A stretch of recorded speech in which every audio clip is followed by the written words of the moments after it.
চাল দিয়ে যে বিভিন্ন ধরনের শোকেস বানানো সম্ভব তা হয়তো অনেকেরই ভাবনার বাহিরে, কিন্তু কম্বোডিয়ার এক নারী চালের দানাকেই বানিয়ে নিয়েছেন তার প্রতিভার ক্যানভাস।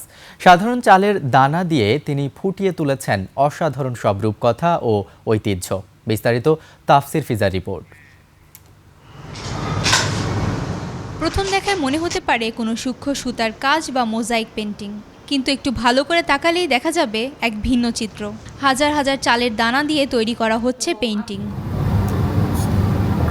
কম্বোডিয়ার রাজধানী নোমপেনের বাসিন্দা টম কিম ইয়েন, যিনি সবার কাছে আয়শা নামে পরিচিত, ঘরে বসেই তিনি তৈরি করছেন এই অসাধারণ রাইস আর্ট।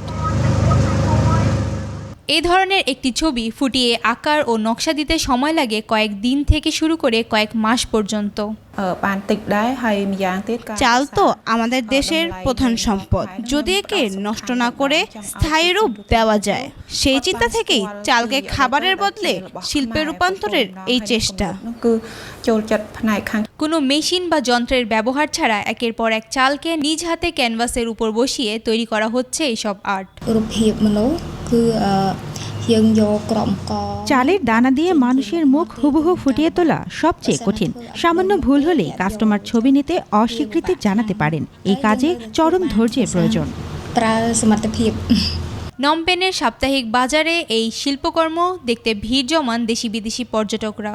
পকেট সাইজ ছবি থেকে শুরু করে বড় বড় কাস্টমাইজ পেইন্টিং বিক্রি হচ্ছে কয়েক ডলার থেকে শুরু করে কয়েক হাজার ডলারে।